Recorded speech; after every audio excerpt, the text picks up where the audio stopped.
好，我哋一齊禱告。天父多謝你喺主日嘅清晨，今日係母親節嘅一個特別嘅一個日子。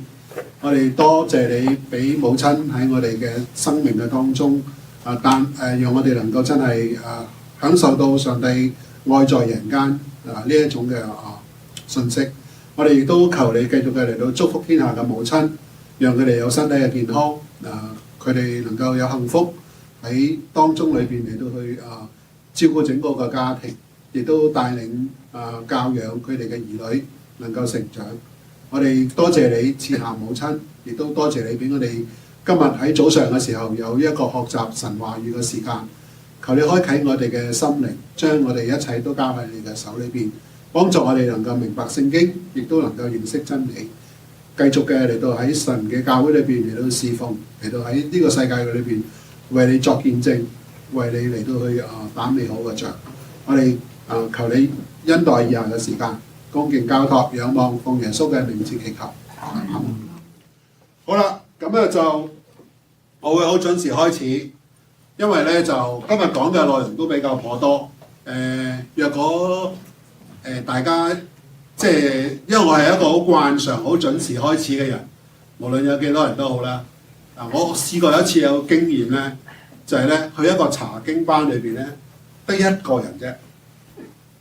我好早到咁啊，得一個人查經班喎，咁啊門徒去查經咯，咁啊慢慢啲人先嚟，咁啊唔怪嘅，即係呢個係我哋嘅陋習，但係我哋都希望咧，大家咧學習準時守時。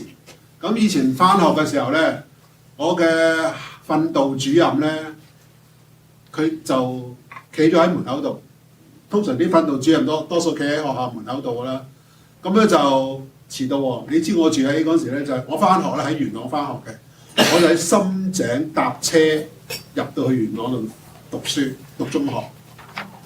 咁你知有時會遲到啦，我又住得遠咯喎。咁嗰個訓導主任咪企喺門口度喎，咁佢又唔出聲嘅。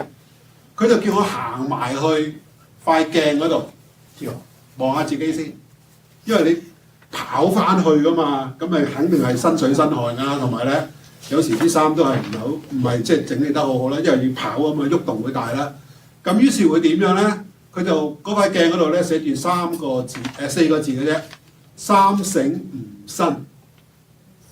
三省吾身係咩意思啊？反省下你自己。咁咧，我日日都好，日日有一段時間咧，即係成日都遲到啦，日日都要望住塊鏡，三省吾身嗱，咁啊記住啦，大家都要三省吾身啊！咩個意思啊？反省自己，今日有做錯啲乜嘢，去改善自己啊！咁呢個咧就即係題外話。好嗱，今日嘅課堂咧講出埃及記嘅下半部分，由19章去到第40章。咁咧，我哋睇到咧就係出埃及記個40章裏邊咧，整個嘅佈局分成3部分。第一部分咧就係1到第18章，就係講到神預備摩西嚟到去拯救受苦嘅埃及嘅以色列民，佢哋被奴役，拯救佢哋出嚟。跟住喺當中裏邊出現咗10災啦，上個禮拜講咗啦。咁跟住咧第二個部分就係今日講嘅，由19去到第40章啦。就係西乃與神立約，咁佢哋委身去侍奉神。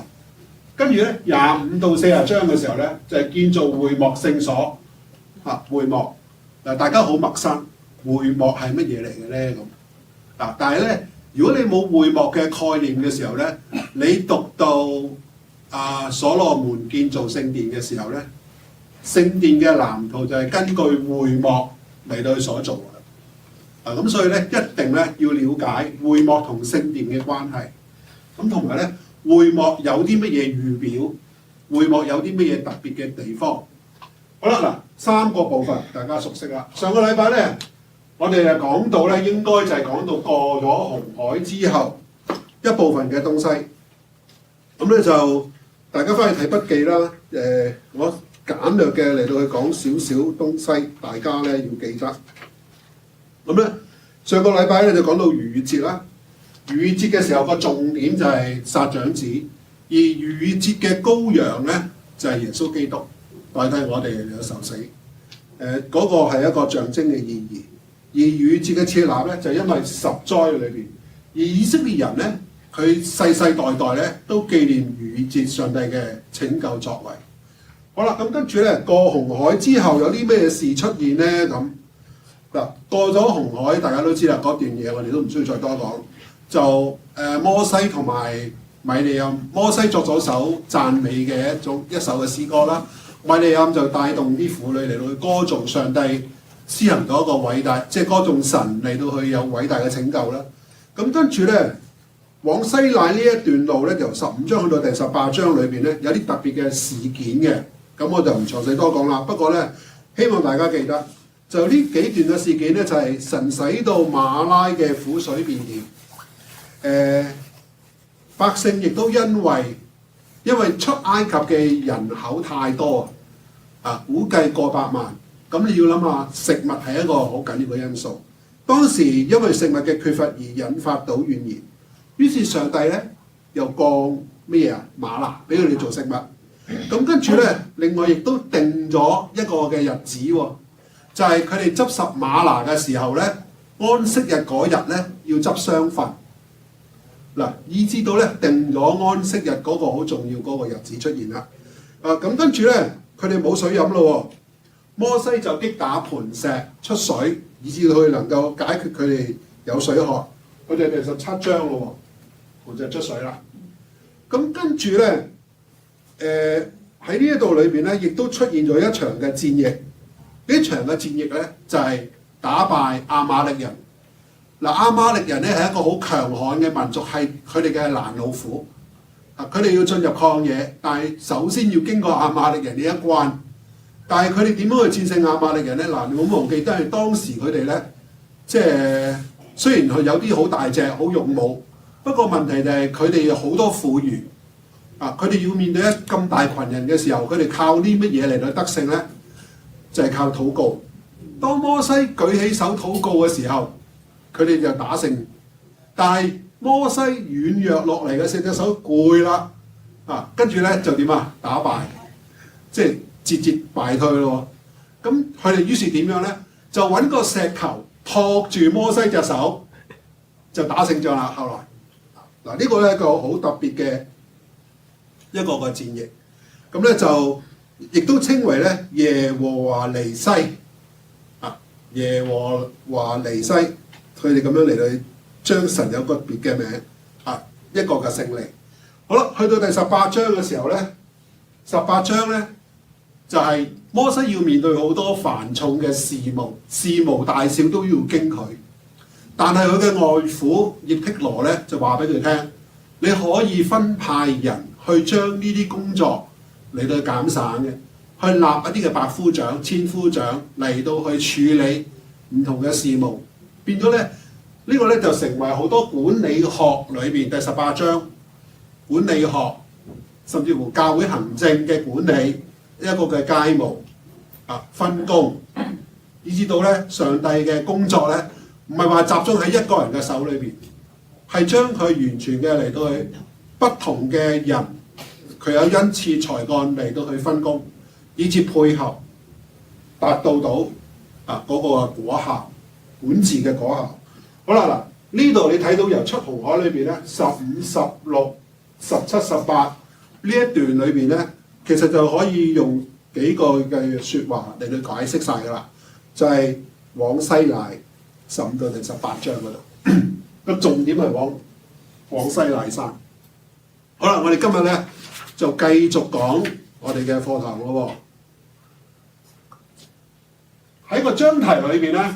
你如果再慢慢留意嘅話咧，19章係講摩西登西乃山，20章係講十誡，21章係講生命嘅律例，包括咗一啲對生命嘅尊重，殺人點樣嘅咧？點處理呢啲嘢嘅案例咧？22到23章係各種唔同嘅律例，24章摩西再上西乃山嚟到去攞法版。好啦，呢一段咧係神同佢嘅子民立約嘅重要嘅一段。好啦，另外一段咧就由25章去到第40章啦。重點就係講到神要建立佢嘅子民喺聖所裏邊嗰個嘅敬拜。嗱，點解咁重要咧？呢一段其實我哋每個主日翻到上帝嘅殿嘅裏邊係做咩？敬拜咯。呢個敬拜有啲咩意義喺度咧？其實就係律法裏邊嘅一部分。如果我哋仔細去睇嘅時候咧，25到27章咧就係做會幕，上帝吩咐做會幕每一樣嘅嘢都有佢規格喺度。28到29章就係做祭司嘅一啲嘅律例、一啲嘅規範。30章係做香壇嘅例子，31章係守安息日嘅誡命，32章係百姓拜金牛犢，跟住咧33章咧摩西為民祈求，34章就係再造法版，35章就係齊獻禮物，36章到39章咧就建造會幕。如果你細心留意咧，25到27章同36到39章嗰度嗰啲嘅嘢咧嘅經文啊係相同嘅喎，只不過咧36到39章裏面咧係多咗按着上帝所吩咐嘅去做，前面嗰句嘢就咁佢哋就照做，但係嘅經文裏邊咧就係 copy 翻25到27章裏面嗰啲經文 copy 翻過去嘅。你唔信你自己慢慢睇。跟住咧去到第40章咧會幕做起啦。咁於是咧神嘅榮光充滿咗全地，神的帳幕在人間啦。咁你會睇到整個嘅鋪排咯。睇完咗呢個鋪排之後咧，我哋仔細睇啦。18到40章裏面嗰個分段咧，分成咗4部分。頭先我哋夾雜咗一段裏邊咧，吩咐咗做會幕25到29章嗰度，跟住咧嗰度去到中間嗰度咧，突然之間32到34章裏邊咧，就係因為百姓犯罪，佢哋做咩啊？摩西上到去西乃山裏邊去會見神嘅時候，佢哋竟然喺度拜金牛犢。咁於是咧呢度32到34章呢段呢3章聖經咧，就好似喺做會幕裏邊一個嘅夾心餅，一個三文治夾咗喺中間嗰度，重要嘅餡料。而跟住咧，頭先咪講過個內容啊嘛，又重複翻25章嗰度嗰啲嘢啊嘛，係咪好似一個三文治咁啊？兩塊麵包白嘅，中間夾住啲蛋啊，夾住啲東西啊，似唔似一個三文治嘛？呢一度先係重點啦。嗰一頭神頒布律法俾佢哋，要佢哋嚟到去做會幕，好 holy 嘅事啊，係咪？好神聖嘅事啊！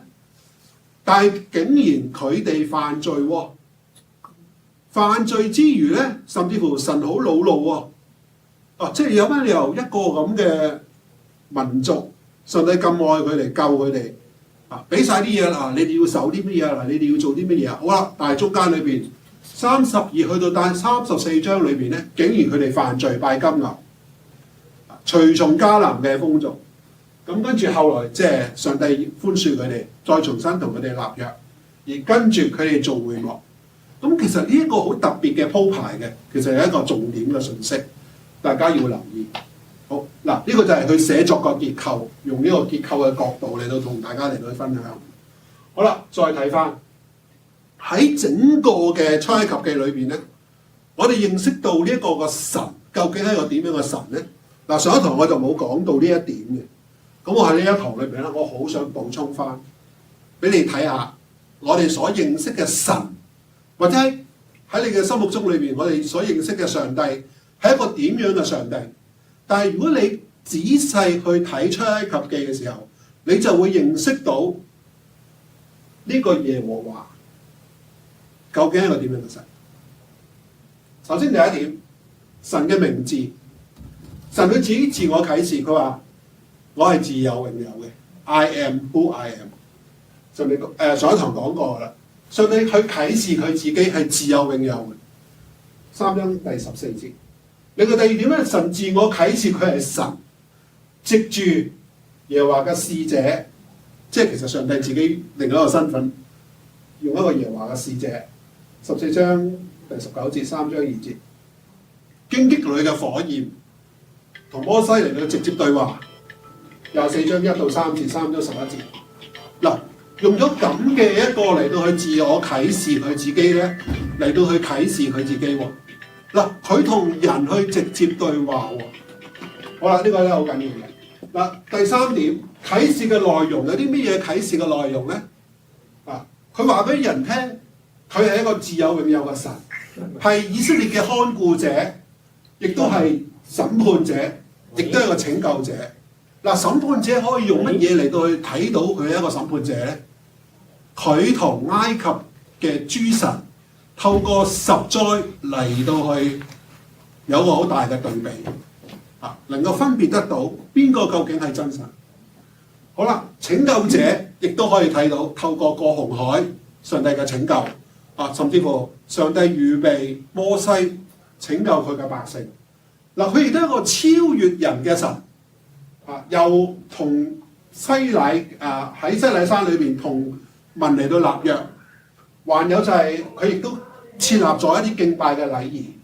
咁以會幕佢住喺佢哋中間，同佢哋嚟到同在。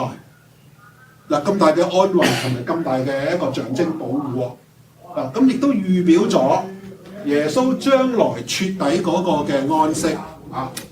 咁所以咧，我會睇到咧，呢個啟示嘅內容咧，嚟到係啟示得到咧，佢係一個永遠嘅真神，一個真神，獨一嘅神。第4點，上帝守佢同亞伯拉罕所立嘅約，佢紀念佢嘅子民。當佢嘅子民喺埃及受苦嘅時候，佢施行拯救。另外，佢亦都預備摩西嚟到做領袖。你會覺得點解上帝咁得意呢？即係原來上帝冇遺忘到佢同亞伯拉罕所立嘅約，而摩西亦都向摩西亦都啟示佢係一個咩嘅神啊？佢係亞伯拉罕、以撒、雅各嘅神。即係話佢冇遺忘到以前所立嘅約。即係咁講，其實亦都可以俾你一個保證，你而家信緊嘅神，你同佢有關係嘅。只不過係你，如果你離開咗佢嘅話咧，佢仍然去尋找你嘅。不過咧，你仲未回心轉意。你回心轉意嘅時候，就係發覺佢仍然係愛你嘅。呢個就係用呢個神嗰個特別嘅地方喺度啦。好啦，第3，呢個第5點。上帝係一個掌管歷史嘅神。點解咁講啊？無論法老做一啲咩嘅惡行，喺歷史嘅記載裏邊係即係寫低咗嘅。但係重要嘅一點就係、上帝係整個人類歷史嘅一個核心。人類所有嘅作惡嘅東西，佢完全都記錄下來，將來有審判嘅。好啦。但係上帝亦都係一個聖潔嘅神，佢常都同佢嘅百姓講：我係聖潔嘅，所以你哋要聖潔。跟住咧，施行拯救嘅神講咗啦，審判嘅神同法老去對抗啦，叫佢嚟到釋放佢嘅子民啦。神亦都係一個慈悲憐憫、一個慈愛嘅神。超越嘅神都有少少解釋。所謂嘅超越嘅意思，即係話咧，佢比人更厲害，梗係啦，因為佢做人噶嘛。超越嘅意思即係話佢比人嚟到更超越。喺33章第20節話：你不能看見我嘅面，因為沒有人能看見了我還能存活。摩西見到神嘅話一定會用。摩西係遠遠嘅神嘅榮光。可能佢睇到上帝嘅榮光嘅時候咧，都要即係殘到隻眼都睇，可能都分花都唔出奇。即係話咧，佢比人超越，呢個係超越嘅神。另外仲有一點咧，最後一點啦，就係佢同百姓同住啦。做會幕係因為上帝想同百姓同住，同住嘅意思係乜嘢咧？喺新約裏邊亦都有曾經出現過咁嘅詞彙嘅。撒該，今日我去到你屋企裏邊與你同住。意思就係咁啦，即係話你同上帝去建立翻呢個關係，上帝住喺你嘅生命嘅當中，住喺你嘅心裏邊。好啦，呢個就係咁嘅意思喺度。我列舉咗好多經文啊，翻去大家睇筆記啊，你抄翻呢啲經文去印證翻我所講嘅論點啱唔啱嘅時候，你哋同我打擂台啊！咁慢慢你可以睇到你所信嘅上帝，其實就俾你一個思想去啟發，就係話你究竟信呢個上帝係一個點樣嘅上帝咧？嗱，每個人都有佢對上帝有個神觀嘅，都會唔同。但係我想話俾大家聽，神係輕慢不得嘅，神係一個慈愛，亦都係一個審判，有公義慈愛嘅一個神。一個人對上帝嘅認識影響佢嘅屬靈生命。如果你對神即係會覺得，上帝係我啲 friend 嚟嘅啫咁，嗱，咁你就少少唔尊敬咯喎，係咪啊？我哋同耶穌係好朋友嚟嘅咁嗱，即係話 friend 嚟嘅啫咁。嗱，其實就好多嘢我哋係忽略咗啦。如果你覺得呢個神係咁尊敬嘅、咁敬畏嘅，你嘅生命個態度亦都會唔同嘅喎。好啦，講完呢一度，再睇第二點，頒布律法19章到24章呢一段嘅經文，喺第二大段裏邊，頒布律法咧，俾我哋睇到就係當以色列人出咗埃及之後咧，上帝點解要向佢哋嚟頒布律法？有冇諗過呢樣嘅嘢？嗱，同埋頭先我亦都講過喎，朝向嗰個目的係佢哋去到西乃裏邊去接受嗰個律法嘅喎，即係原來神拯救咗佢嘅百姓，而帶到佢哋進入到去曠野嗰度嘅時候，而個重點其實喺西乃裏邊同佢哋嚟到頒布上帝嘅律法。咁而呢一個裏邊咧，佢哋就喺當中裏邊咧去等候，去到西乃山腳啦，就等候。咁跟住咧，透過摩西嚟到頒行律法。嗱，律法究竟係啲乜嘢嚟嘅咧？嚴格嚟講律法包含咗3樣嘅東西。第一就係道德，你哋係神嘅子民，你哋有你嘅道德標準。屬神嘅子民，佢嘅道德標準係高啲嘅，比一般人係還要高嘅。嗱，呢個係重點。第一，道德。民事，咩叫民事咧？就係話你生活喺一個社群裏邊，你要遵守嘅守則。即係等於今日我哋係加拿大嘅公民，我哋要遵守加拿大嘅法例，啱唔啱？守加拿大嘅法例每一項嘅嘢。包括我哋揸車，我哋唔可以 speeding， 我哋唔可以 stop sign 唔停，我哋唔可以唔遵守交通嘅標誌等等呢啲嘢，啱唔啱？嗱，所謂民事嘅意思就即係話，你作為上帝國民，你應該要遵守一啲喺上帝個社團嘅裏邊、個群體裏邊要約定俗成一啲嘅守則。宗教事就即係話有關敬拜嘅東西啦，敬拜嘅嘢啦。好，咁而喺頒布呢個律法裏邊咧，所有嘅誡命咧係用你呢個詞係單數嘅，唔係眾數。眾數即係表示眾人啦。你嘅意思即係話係上帝同每一個人講嘅，表示到咧係 personal 嘅。你個人一定要去守法喎，你唔好話人哋唔守我咪唔守咯，唔係喎，上帝原來唔係咁樣睇喎，每個人都要為佢自己所做嘅嘢負責任喎。嗱，你唔可以賴㗎，邊個唔守喎，我咪跟住唔守咯咁，唔係啊，係同每一個人講嘅。通常人好中意賴㗎嘛，係咪啊？一有唔好嘅嘢，最衰係邊個㗎啦？嗱，仲有咧，人仲係好得意嘅，呢個係人性嚟嘅。知先又點樣係咪啊？早知我就點啦，係咪？喂，有知先就冇乞兒啦，呢個世界啱唔啱啊？講咗俾你聽㗎咯喎，你唔睇啫喎，唔係嗱，即係等於咁講，你話我不知者不罪，我就冇得好講啦。但係如果上帝講咗俾你聽，又同你立咗約，話埋俾你聽，你應該點樣生活，你應該點樣做？但係你仍然咧冚頭埋牆，你都捉埋去，咁我救唔到你咯，幫你唔到咯，係咪啊？好啦，你可以睇到原來咧係每一個人都需要為佢自己所做嘅嘢負責。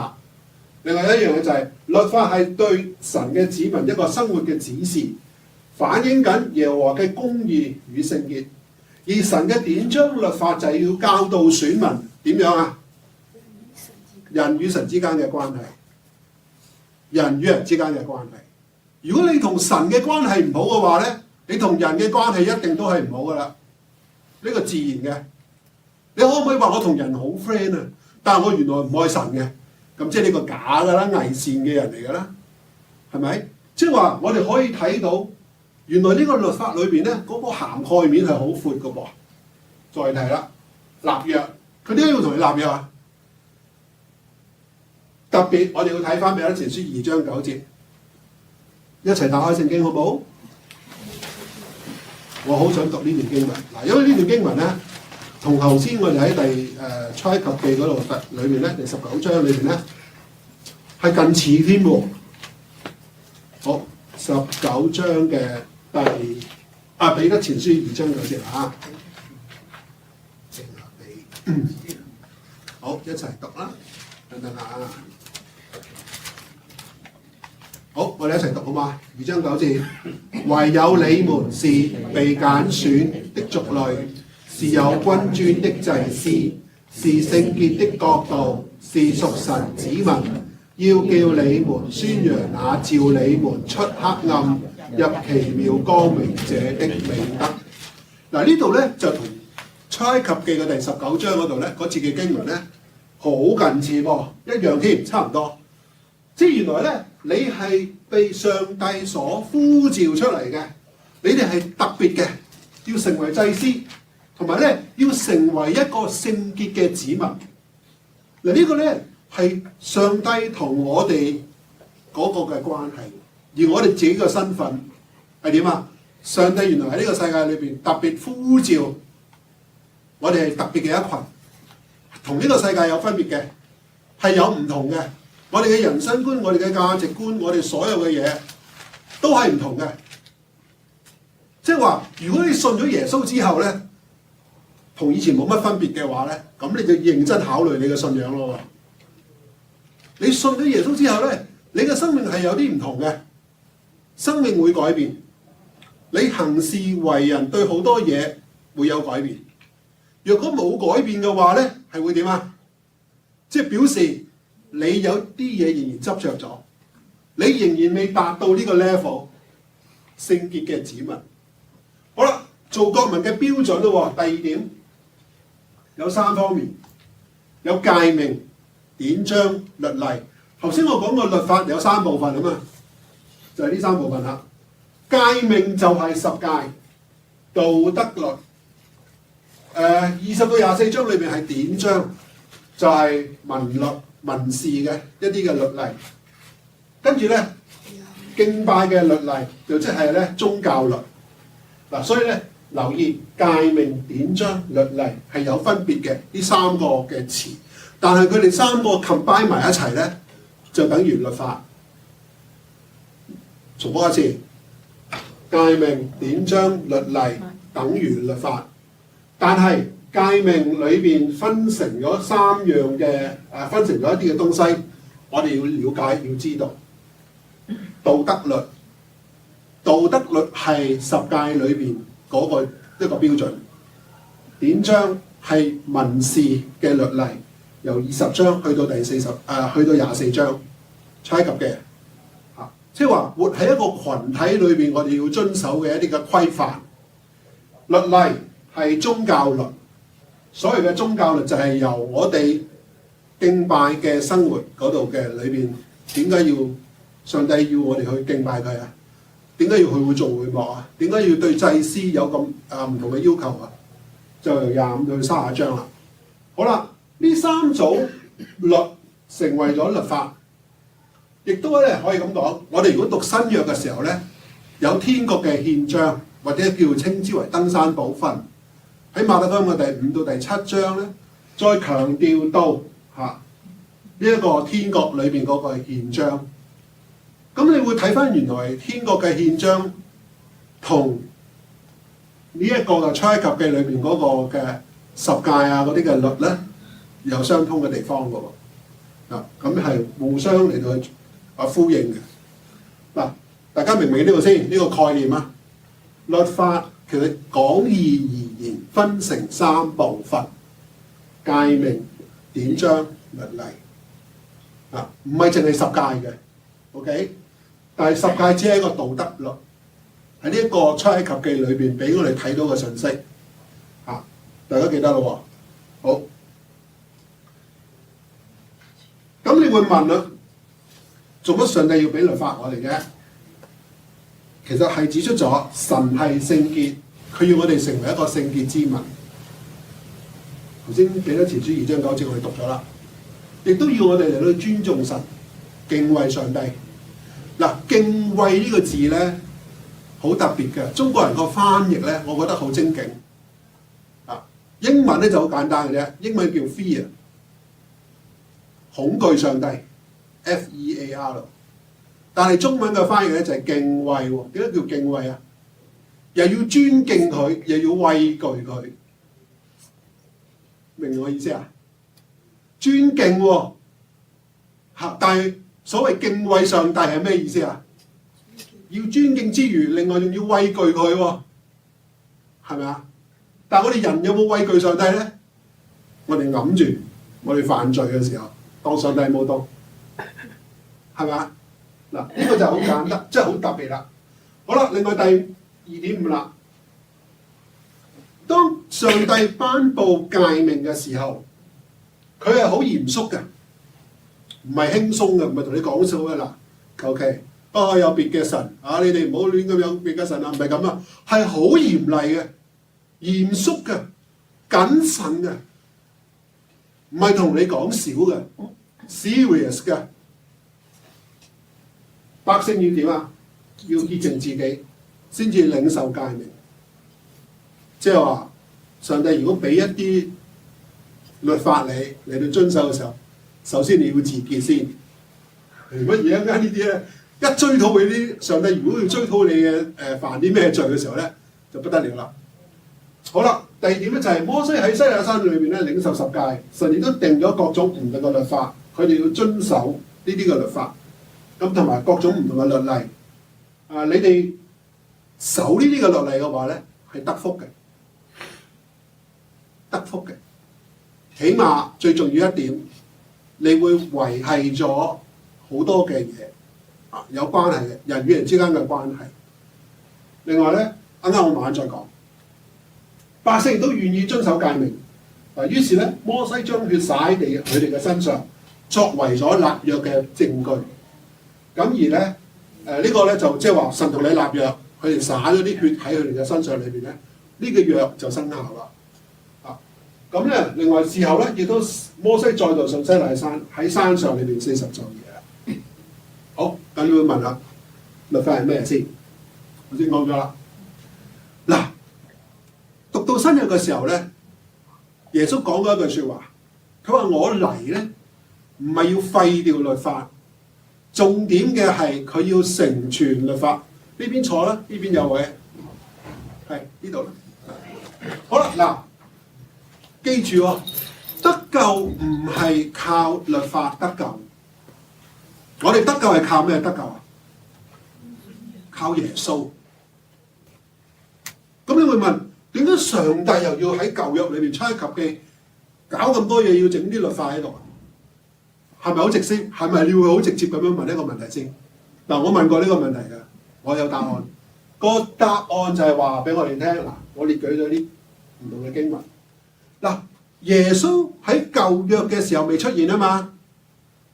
咁如果耶穌未出現嘅時候，人要靠啲乜嘢嚟到贖罪啊？獻祭咯，係咪啊？當你犯咗罪嘅時候，你就要去獻祭贖罪咯。而律法嘅出現就係耶穌未出現之前嘅時候，嗰一套嘅上帝嘅規範，用律法嚟去看守住、圈住佢哋，成為咗個規範。而咧，換言之可以咁講，律法其實就係呢個係影嚟嘅啫，呢個係一個影嚟嘅啫。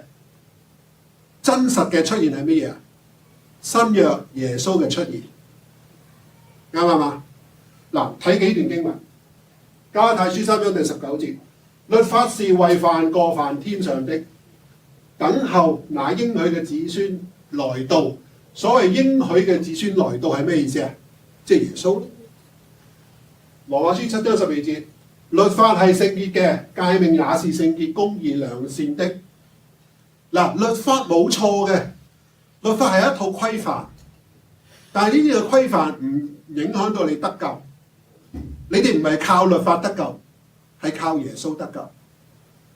律法本是叫人知罪，即係咩意思啊？即係話，如果你睇到同律法嗰個嘅比對之後，你會發現到原來上帝嘅要求，律法只不過係一個規範，你超越咗有啲嘢喺呢個律法裏邊嗰個框，你犯罪。3章20節羅馬書，好啦，加拉太書3章23、24節更加清晰添。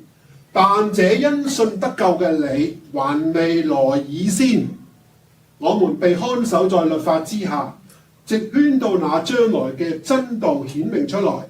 這樣律法是我們訓蒙嘅師傅，引導我們到基督那裡，使我們因信稱義。嗱，呢個好明顯解釋咗律法個意義、精神究竟係點樣做。嗱，點解律法會演變到去新約嘅時候，有一啲嘅法利賽人攞住呢啲嘅律法就大行其道咧？點解會敵擋耶穌咧？攞律法嚟到去攻擊耶穌咧？有冇諗過呢咁嘅問題啊？律法本身嘅精神係好嘅，執行嗰啲人犯罪咯，人性嘅軟弱咯，扭曲咗律法嘅真義咯。嗱，要試一個人佢究竟真誠無偽嘅話，好簡單嘅啫，俾少少權力你就可以 test 到佢呢個人嘅人性嘅。唔信啊？小學嘅時候，我個老師揾我做 PFAT。做 PFAT 好多着數嘢嘅喎，雜名啦，我可以用雜名咧呃好多糖嘅。交功課啦，做班長，後來我做班長又有着數嘢嘅喎。跟住咧，今日請你食魚蛋，幫我搞掂啦，我遲交功課，得攞嚟啦，魚蛋一袋，咁啊又有着數嘅咯喎。少少權力就可以 test 到一個人咧，究竟有冇變質？你諗下呢個世界係咪好現實啊？人性嘅流露就係透過一啲嘅嘢去睇到你嘅真實嘅本性。有人揸住律法，有人揸住法例，有人揸住教會嘅會章，都可以掂行掂過㗎。嗱，呢個係人變質啦。律法究竟係乜？諗清楚。而重點一樣嘢就係頭先都講過，舊約嘅聖經係預表同埋指向基督嘅。喺路加福音24章47節嘅時候咧，耶穌復活咗之後咧，就從摩西同埋眾先知起咧，凡係經上所講嘅説話，都係指向佢嘅，嚟到去講解俾一啲同佢喺路上裏邊有同行嘅人。而約翰福音亦都記載到，耶穌就係為佢自己嚟到作見證。你們查考聖經，因你們以為內中有永生，給我作見證的就是聖經。呢個聖經當然咧，呢個經啊，這經啊，就係律法啦，摩西嘅律法書。既然律法同先知都係預表咗基督，咁耶穌嚟到嘅時候，唔係要廢掉律法，正係就係成全律法啦。大家明唔明呢度先？咪要再講落去一間好，大家好多 question mark， 星星、月亮、太陽出晒嚟㗎啦。有冇問題？明啦嘛 ？OK。耶穌嚟到成全律法，於是你留意喎，馬太福音第11章13節，佢話眾先知和律法說預言，到約翰為止。約翰係邊個約翰啊？施洗約翰。因為耶穌嚟咗啦嘛，所講嘅嘢就代表咗律法啦。好啦，咁咧律法既然係我哋訓蒙嘅師傅，引導我哋頭先嗰段嘅聖經啦，就引導我哋去基督嗰度，使我哋因信稱義。這因信得救嘅你，既然來到，我們從此就不在師傅嘅手下了。所以你們因信基督耶穌，都是神的兒子。你們受洗歸入基督的，都是披戴基督了。嗱，所以呢個概念咧，大家要認識。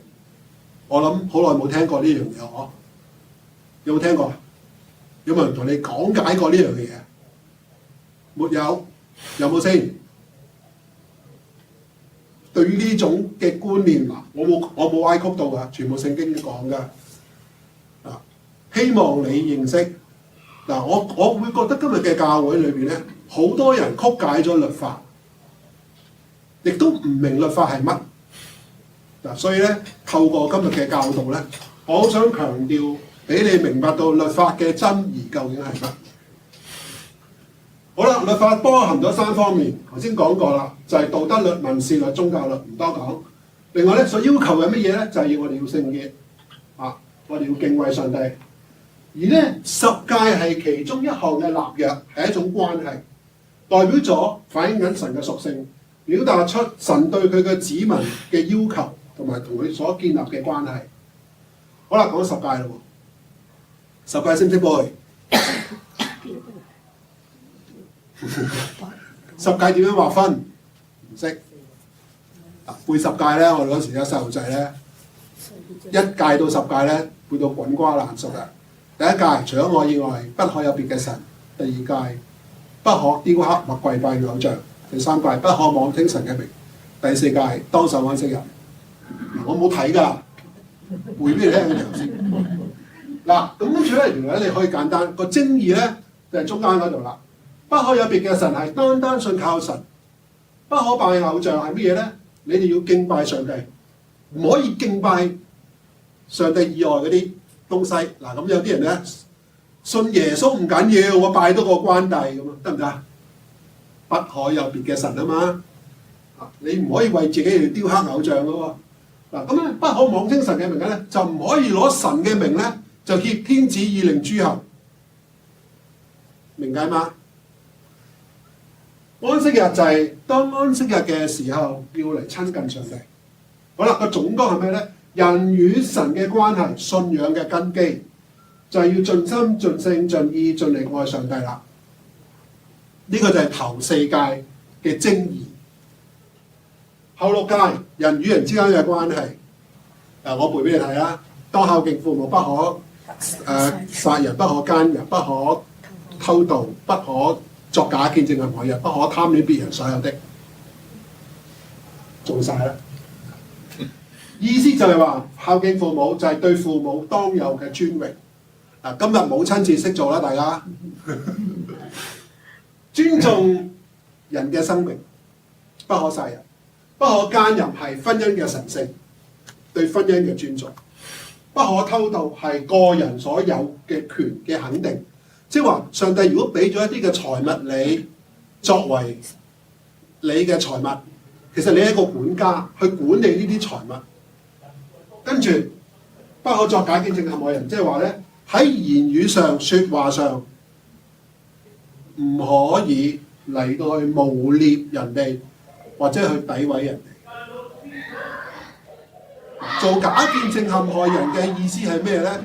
即係話扭曲咗事實，扭曲咗真理，嚟到成為咗人一種嘅即係受害。咁呢個咧就係誣蔑啦，你明唔明啊？唔係嘅，俾人你話咧話到係，而呢個人係受咗不白之冤。好啦，呢個就係仲唔可以做假見證陷害人啦，唔可以貪戀別人所有，即係話滿足自己嘅私慾，去貪戀人哋嘅東西。嗱，呢個係貪心嚟嘅。個總綱就係人與人之間係一個維繫，透過呢6個嘅律例，呢個10誡裏面後6誡裏邊俾我哋嚟去睇多樣嘢。若果其實仲有一樣嘢好得意喎，10誡裏邊咧係互相串通嘅，你唔係單單犯一誡嘅。你諗下大衛儲咗人哋，貪戀咗人哋嘅妻子，犯咗奸淫，跟住點樣啊？再犯多一條添，係咩啊？殺人。即係話十誡裏邊其實係互相串通晒嘅噃，係咪啊？即係話唔係話單一條啊，幾誡都可能你犯足㗎，可能10條誡命你犯晒10誡都唔出奇㗎。咁所以咧，留意到呢幾樣嘅嘢啦。好嗱，咁如果我哋睇10誡嘅話咧，其實咧有基礎喺度。個基礎係咩咧？創世記嘅時候咧，已經有10誡嘅規模出現㗎咯喎。譬如第一誡，雅各翻去伯特利祭壇築壇嘅時候咧，佢咁樣講喎，佢話：你們要除掉你們中間嘅外邦神，也要自潔更換衣裳，除咗我以外不可有別嘅神啊嘛。第二誡，拉結偷佢父親嘅神像，因為咧拉結就認為咧佢父親拜嘅迦南神像咧有勁啲，咁所以偷咗佢個神像喎。於是咧拉班咧就當雅各離開嘅時候咧就追趕，要攞翻呢個神像，大家記得㗎啦。咁咧就係現在你雖然你父家不得不係，為什麼又偷了我的神像咧？咁嗱，除咗我以外不可有別嘅神啊嘛。拉結有別嘅神像嗱，其實有人話咧，拉結講得大話，受咒詛。後來呢個咒詛係乜嘢啊？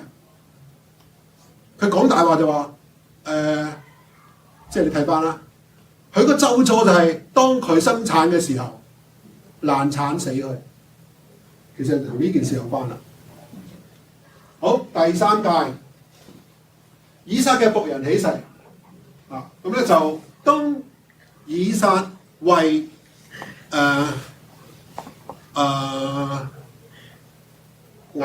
即係應該點講啊 ？sorry 唔係以撒因為亞伯拉罕嘅僕人打錯咗。亞伯拉罕佢想為以撒去娶太太，咁就吩咐佢嘅僕人點樣啊？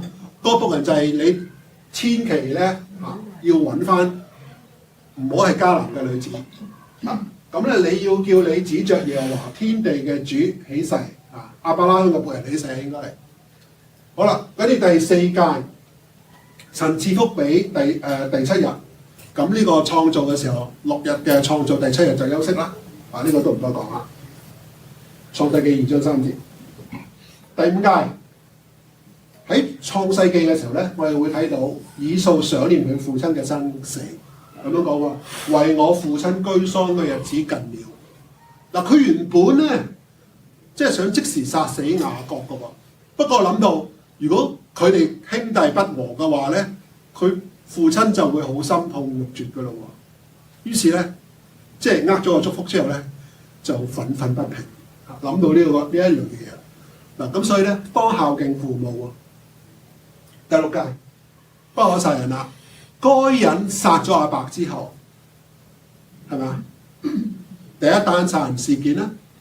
咁該隱點面對上帝啊？上帝問佢嘅時候：你嘅兄弟喺邊度啊？我豈是看守我的弟兄咧？該隱就咁樣回答。第6誡不可殺人。第7誡，當約瑟被佢嘅主母引誘嘅時候，隨時犯奸淫嘅喎。約瑟點回應啊？我豈可作這大惡得罪神呢？我豈可作這大惡得罪上帝呢？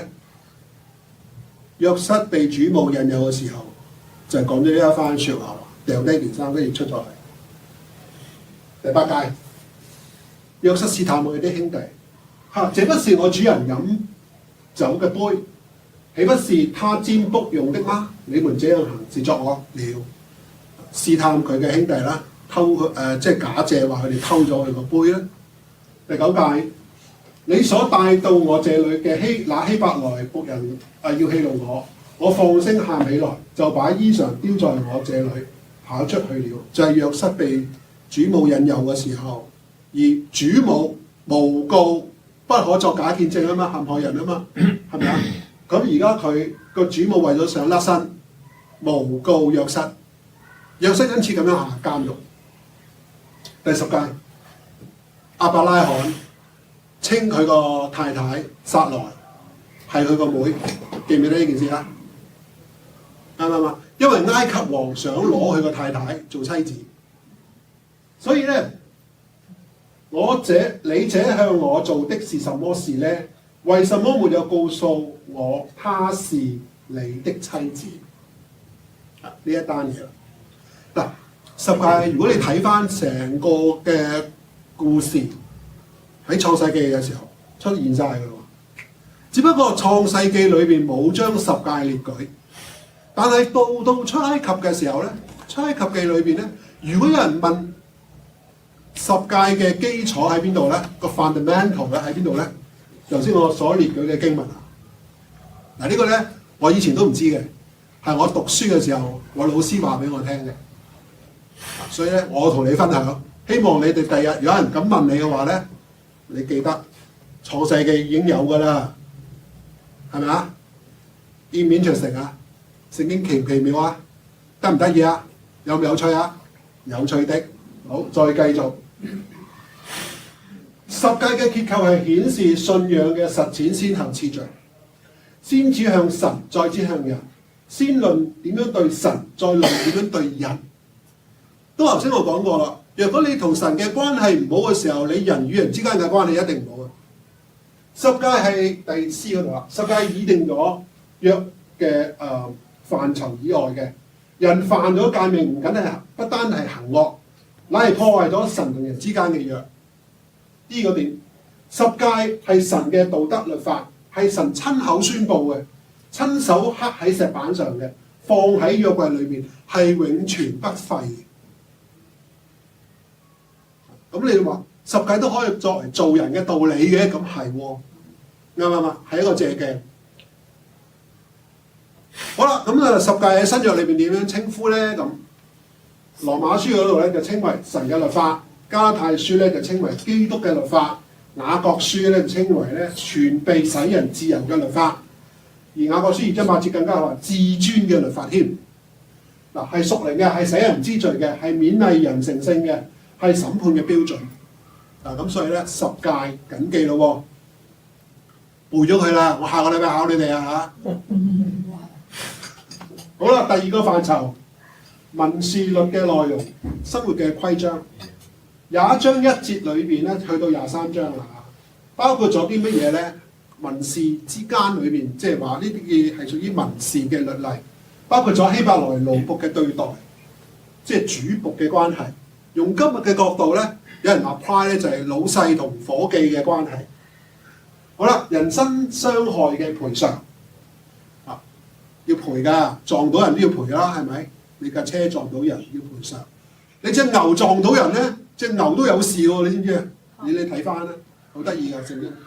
財產嘅保護與賠償，社會嘅聖潔啊，所謂社會嘅聖潔咧，即係群體嘅關係啦。即係譬如話有麻風嘅人咧，佢哋要隔離，要 quarantine 啊，呢啲嘢咯，律例啊。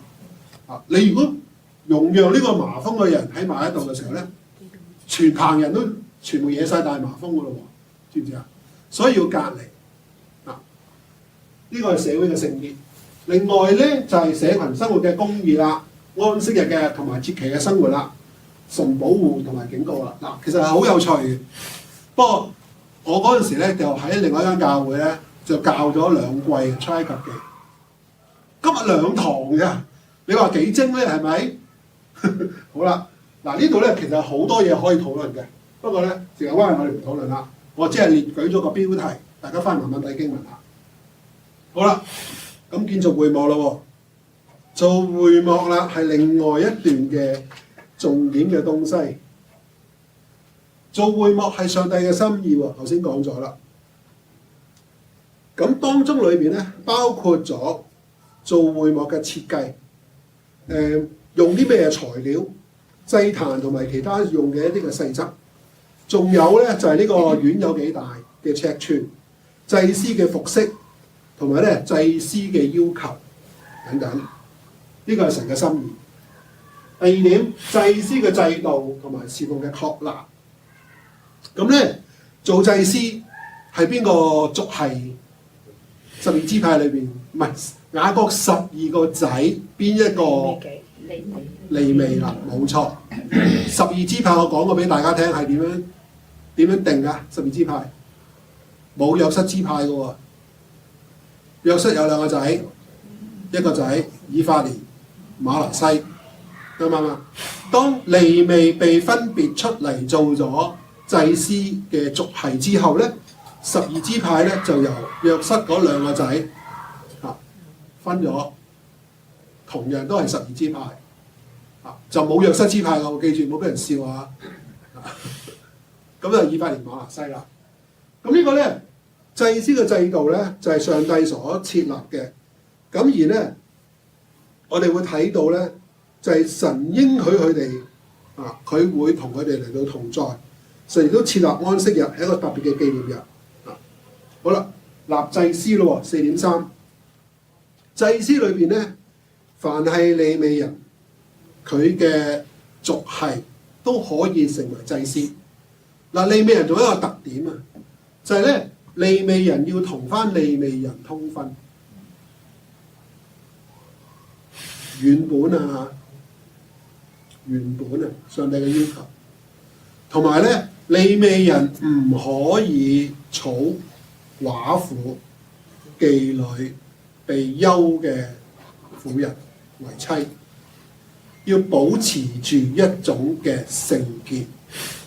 呢個係特別嘅要求，有講到嘅，利未記講嘅。仲有一樣嘢咧，就係咧點解會揀利未人做祭司咧？有歷史典故喎，知唔知啊？個典故就係當佢哋摩西上西奈山攞法版嘅時候，佢哋拜金牛犢。摩西落到嚟嘅時候咧，好嬲怒，唯有利未人企喺摩西嗰度，覺得11支派，佢哋嗰時仲未有12支派嚇，即係雅各嘅十一個即係子孫咧係不對。咁於是咧，利未人就因此喺呢一個職事上裏邊咧，嚟到被上帝嚟到去揀選咗，成為咗一個利未祭司嘅體系啦。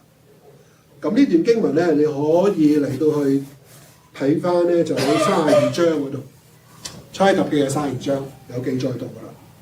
嗱，咁神使用利未人嚟到去攻擊拜金牛犢嗰啲嘅以色列人，咁嗰陣時死咗成3000人咁多喎。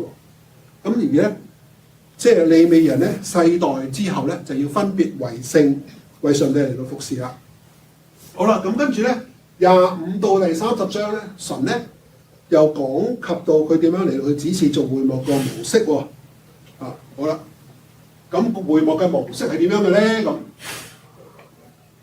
會幕分成3部分，邊3部分啊？邊度係聖所，邊度係至聖所，邊度係外院啊？如果呢一幅圖裏邊睇唔睇到？睇到啦嘛？嗱，至聖所咧就係紫色呢一忽，呢一度呢個範圍係我要指俾你嘅呢個範圍。呢個咧就係幔子，將至聖所同聖所分開2個部分。而呢度外圍呢一度咧，外圍呢一度。呢個外圍就係佢哋嘅外院啦，明唔明？3部分，第一部分呢度係至聖所，由幔子間開，裏邊咧一樣嘅聖物嘅啫，就係約櫃1號仔，約櫃。咁聖所裏邊有啲咩東西喺度？首先喺度有個香壇9號仔，香壇。跟住咧，佢嘅右手邊嗱，如果我係呢個嘅香壇，呢一邊咧就有個金燈台，呢一邊金燈台右手邊，左手邊咧就有個桌子同埋陳設餅喺呢度啦，10號仔，9，11號係燈台啊，咁呢度咧10號仔咧就係陳設餅啦，咁跟住咧。外院嗱，要睇外院啊！啱啱先慢慢睇外院，咁就有2個器物，就係咧祭壇同埋洗濯盤。好啦，咁咧呢個會幕裏邊咧個特別係點樣嘅咧？係流動嘅，因為佢哋喺曠野啊嘛，唔係固定嘅。到後來起聖殿嘅時候咧，就固定咗啦。嗱，咁佢呢個流動嘅會幕咧係可以搭建嘅。邊啲人抬呢啲咁嘅聖物啊？就係利未人啦。好啦，咁咧就呢個會幕咧就係由好一啲嘅會幕嘅支撐架，好堅固嘅。嗱，呢啲就係嗰啲嘅支撐架啦，嚟到去撐起，成為咗一個會幕嘅框。咁跟住咧，佢有4浸嘅皮冚上去嘅。4浸嘅皮咧，第一浸就海狗皮15號仔呢一度，呢一浸咧就海狗皮。第二浸咧係染咗紅嘅公羊皮14號。第三浸咧就係山羊皮13號。到第12號咧就係用10幅嘅幔子做成咗帳幕。嗱，呢個係由外睇翻內喎。由內睇翻外嘅話咧，就係幔子啦、山羊皮啦、公羊皮啦、海狗皮啦。海狗皮點解會最外啊？防水。落雨嘅時候咧，就可以攞嚟防水啦。海狗皮應該就係因為海狗可能係啲海產動物啦，有防水保護。好啦，嗱，明白到呢個概念未先？明白啦嘛？好，我哋逐分睇咯。25章嘅10到第22節，首先講約櫃。約櫃裏邊有啲乜嘢咧？睇過奪寶奇兵未啊？你哋 Indiana Jones 睇過未啊？奪寶奇兵睇過啦嘛？記得係約櫃點啊？有魔力嘅，有莫大嘅魔力。但係點會問？而家唔見到約櫃嘅咁，神在我哋中間咧，就攞約櫃嚟做咩啫？當時佢哋即係點解會有咁嘅心態咧？就即係嗱，其實約櫃係象徵咗上帝啦，上帝同佢哋同在喺至聖所裏面。好啦，未講啊，至聖所係非一般人唔入得去嘅。大祭司只係1年1次入得去至聖所嘅啫，做乜嘢啊？做贖罪祭。聖所係每日都要大祭司嚟到去，同埋祭司可以分配啲手下啦，去添香、燒香啦、擺陳設餅啦，同埋點燈落油。好啦，約櫃咧裏邊咧就放咗2塊法板，同埋杖。呢支杖係咩杖咧？就係摩西過紅海舉杖嗰支杖。金罐咧，佢另外有個金罐，裏邊咧藏咗啲嗎哪，個馬字啊，應該係口字做個馬嗰個馬。咁咧，約櫃頂嗰度咧就有施恩座啦。呢個就係施恩座，有基路伯喺度嘅，即係天使守護嘅。嗱，同埋咧，約櫃係可以抬嘅喎。睇到啊？有個框穿住，約櫃係可以抬嘅。嗱，好啦，約櫃係代表咗啲咩嘢咧？約櫃係代表咗神喺人中間裏面一個嘅記號，表明咗神同佢哋同在，佢哋係立約嘅百姓。而喺新約嘅眼光嚟睇咧，約櫃係預表咗道成肉身與人同住嘅耶穌基督。對於今日嚟講，約櫃係乜嘢啊？與信徒同在，係嘛？神與眾人同在。如果你睇馬太福音咧，以馬內利翻出嚟係咩意思啊？神同我哋同在咯，啱唔啱？馬太福音最拉尾28章講大使命嘅時候，又有講到神同在喎。凡我所吩咐你們的，都要教訓他們遵守。我就常與你們同在，直到世界的末了。嗱，呢個就係好緊要一個象徵嚟。好，再睇。第二範咯，而家講聖所啦。聖所外圍呢個香壇、金燈台、陳設餅、桌子陳設餅。咁咧，桌子陳設餅咧係代表咗上帝供應佢兒女生活上嘅需要，預表咗耶穌係生命之糧，係咪啊？我係生命嘅糧，耶穌成日都講嘅。今日嘅意義係咩咧？信徒應該勤讀聖經，以主嘅話為生命嘅糧。嗱，有一個教訓，我哋要讀聖經咯喎。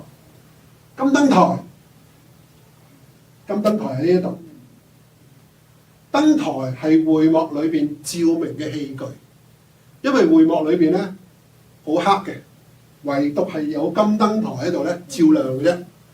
咁而個預表係咩咧？基督係世界嘅光，係咪啊？耶穌就係我就係世界嘅光，教會係世上嘅燈台，信徒亦都係世上嘅光。點解耶穌要我哋做鹽做光啊？光係要有嗰種嘅影響力。照亮。今日嘅意義係咩咧？信徒亦該為主發光。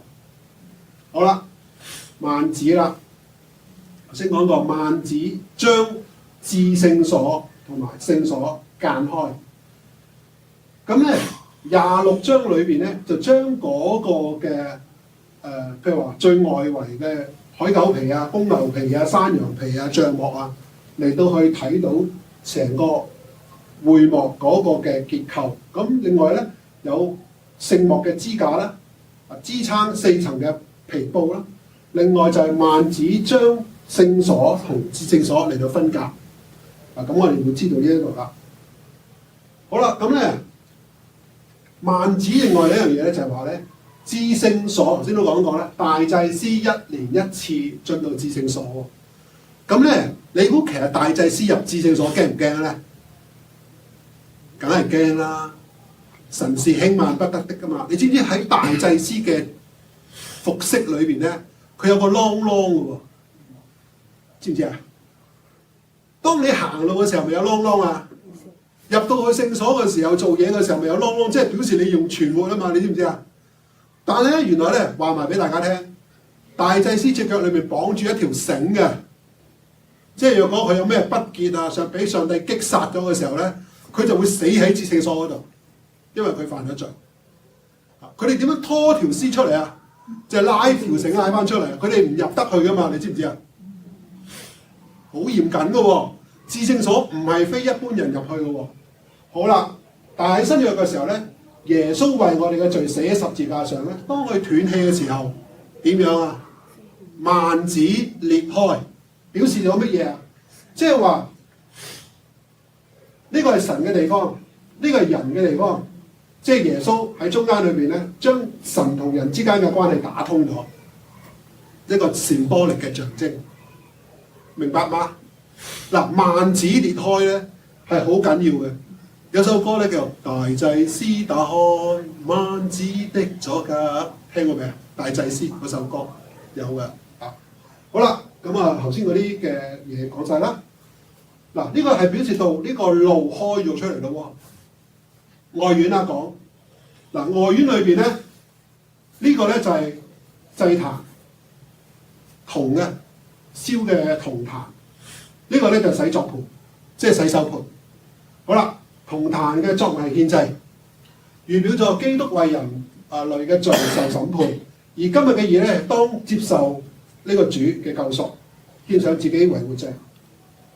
好啦，咁大祭司嘅衣着咧又有特別嘢喎，大家要留意。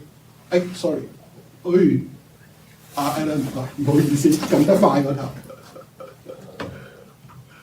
去翻係 sorry。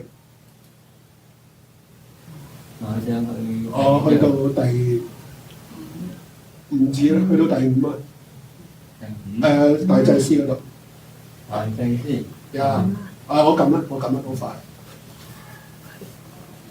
好嗱，大祭司呢度咧，我哋要留意成個大祭司嘅服飾。頭先講過啲啷啷就喺呢一度啦，有銅鈴嘅。嗱，大祭司裏邊咧，咩叫以弗得？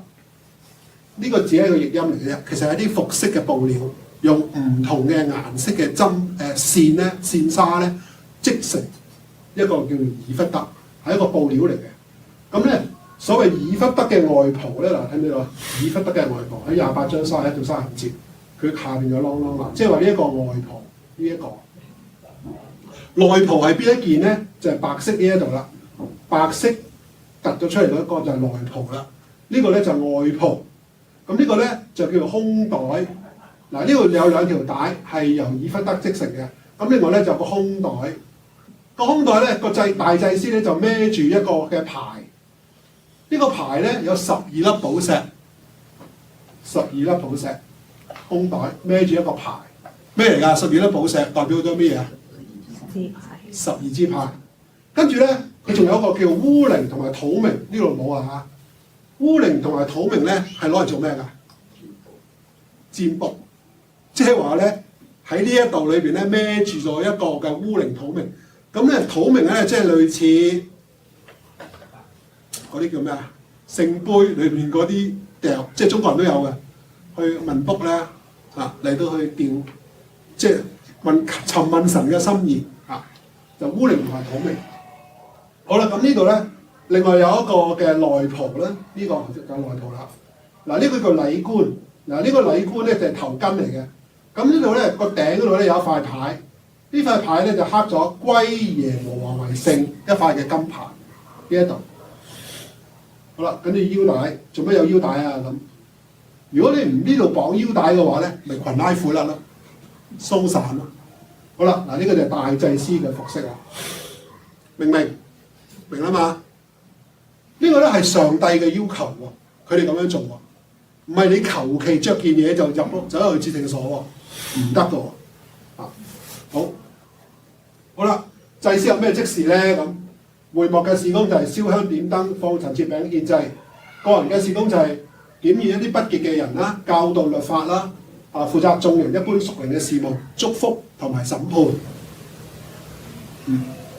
嗱，其實你哋祝福咧有句祝福語咧就係讓神嘅臉光去照耀你啊，係咪？使你全然嘅成聖啊，又願與你靈與魂都身體都得蒙救贖，就係呢一度出嚟噶啦，就喺民數記嘅6章23、27節呢段經文。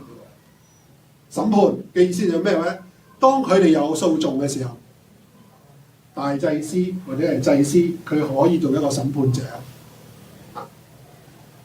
大祭司嘅職事就係到至聖所獻祭啦，同埋管理會幕嘅事宜啦。當守嘅規條咧，做祭司有4樣嘢嘅喎。第一就係不可飲濃酒，第二就唔可以用刀刮頭、鬚同埋身體，第三就係唔可以儲妓女啦、寡婦啦，只可以儲利未支派啊，維持婚姻嘅聖潔。另外咧，第4樣嘢，身體唔可以有殘疾，即係如果你有殘疾嘅話咧，你就唔適宜做祭司啦。好，香壇啦，到最後嗱，我講埋呢一度咧，下次先講，我都講咗好多啦，有少少未講完啫。好啦，咁咧就香壇咧個功用就係燒香啦，因為你諗下一個密室嘅一個會幕裏邊咧，如果你唔燒香嘅話，會點啊？一陣味咯。咁佢哋咧用咗特別嘅香料嚟到去擺喺幔子對外嘅地方嚟到嚟到燒香啦。頭先咪呢度咪幔子咯，個外邊嗰度呢個就係香壇啦。嗱，又係可以抬嘅喎。好啦，咁咧就係每日晨昏咧，祭司要將一啲特製嘅香料咧放喺壇嗰度啦。嗱，呢個咧壇咧有4個角嘅，佢哋會放嗰啲香料喺度啦。咁咧佢哋一年一度裏邊咧，要作為一個淨化之禮嘅，另外有一個作用。如果贖罪日嘅時候咧，佢哋要灑啲血喺4個壇嘅角嗰度啦，咁而作為咗一個淨化之禮。咁有咩預表咧？預表到大祭司為萬人代求。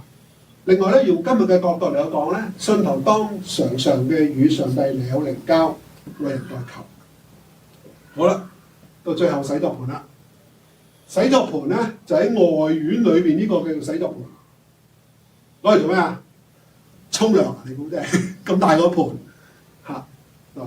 祭司咧當做聖職嘅職事嘅時候咧，佢就要洗手，喺呢個洗濯盤裏邊嚟到做清潔，要潔淨。另外咧，當佢哋就職嘅時候咧，佢哋真係攞嚟沖涼嘅嚇，真係攞嚟沖涼嘅喎。點解啊？因為要聖潔咯，同埋佢哋本身嚟講咧，就職嘅時候咧，佢要全身好似浸禮咁入晒水，代表咗清潔啊，預表咗基督用水藉着道將教會洗淨。今日嘅意義咧，就係信徒應該喺生活上裏邊咧，天天成聖，以至到合乎主用嗱。大家記唔記得整個嘅佈局鋪排啊？會幕，我唔講後面嗰啲嘢啦嚇。但我希望你記得會幕有啲乜嘢特別嘅屬靈象徵意義。我畫一幅圖俾大家嚟到睇清楚啦。好，喺呢度。至聖所有約櫃，會幕有聖所有3樣嘅東西。香壇、燈台、陳設餅，記得嗬 ？OK， 咁跟住咧，外院頭先嗰個有兩樣嘢啦。約櫃裏邊有啲乜嘢啊？約櫃裏邊有啲咩擺喺度啊？法版，2塊嘅法版，法版係立約嘅記號。另外仲有咧，像神嘅救贖嘅一個紀念。仲有咧。個罐裏邊有啲咩喺度？嗎哪代表咗乜嘢啊？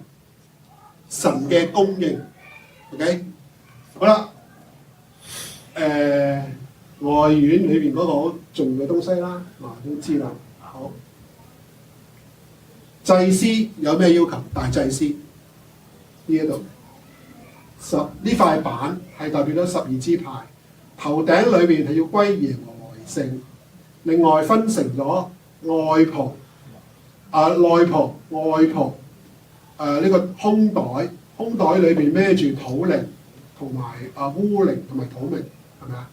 好啦，另外咧呢度咧有個啷人啷等等，呢個係大祭司嘅服飾 ，OK。好啦，咁佢有啲重要嘅東西要做嘅，就係燒香點燈放陳設餅，個人嘅事工就係檢驗不潔嘅人。教導遵守律法，負責一般嘅事務、祝福同埋審判。另外就係佢哋有嘅規條喺度。好啦，咁講咗好多啦，搭9而家停一停呢度先。咁下次我講埋嗰啲尾嘅啫，好嘛？好，咁下一堂咧就會講利未記噶啦。真係講利未噶咯喎。好啦，咁咧就有少少嘅一間插曲，咁下一堂講埋噶啦。好。大家停一停呢度，有冇問題先？有。好講。了解，三個問題其實。係講啦。首先利未人同祭司係有分別嘅喎。利未人同咩話？祭司。祭司係有分別嘅，但係祭司所有嘅人咧，都係從利未裏邊原本係裏邊揀選出嚟嘅。原本係即係亞倫嘅後裔啊嘛。係啦，就亞倫嘅後裔啦。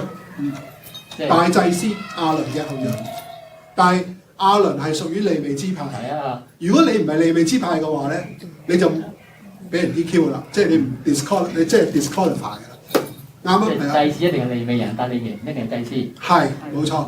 頭先我好似講，如果你有殘疾，你咪做唔到祭司咯。有殘疾啊。係啦。喂，得，我弟兄點啊？自己雕偶像，為自己係嘅意思係即係譬如話，每個人除咗上帝之外，有啲人咧，佢個心裏邊仲有好多偶像噶嘛，擺喺個心度。譬如話，我個偶像就係副電腦啊，又或者有啲姊妹啊，我都好中意打麻雀嘅，我個偶像就係我副牌。咁可唔可以冇咗為自己不可雕刻偶像唔通？雕刻偶像咧，其實意思即係話你自己去製造一個偶像出嚟啦。即係譬如話一條木頭，一條木啫嘛，但係我雕咗唔同嘅嘢，代表咗某一啲嘅偶像，而我每日晨昏早晚去跪拜佢。即係為自己，即係有一種自己嗰個喜好咁解。其實佢嗰個係佢個好廣義嘅，即係表示到，即係其實神係獨一性嘅啫。佢唔可以仲有其他嘢溝埋落去，明唔明？獨一性嘅，你自己可能心裏邊有好多偶像係你嘅偶像，你唔知嘅咋嚇？我明白就係為自己嗰個係你自己製造出嚟噶嘛，有每個人都有唔同嘅偶像噶嘛，係咪啊？所以係好涵蓋晒嘅，好廣義嘅，明唔明啊？阿弟兄？有啲好，仲有冇其他問題 ？Alan， 你頭先仲有咩問題啊？啲獎啊，包括你嗰啲獎啊，你話係咩啊？摩西嗰啲獎，摩西嗰支杖，應該係亞倫嗰啲獎啊嘛，發下先。我要睇一睇先啊，因為應該係我記得應該係亞倫嘅杖，你意思係亞倫嘅杖係啊？我翻去翻查資料啊，好嘛？OK，好啊。仲有冇其他？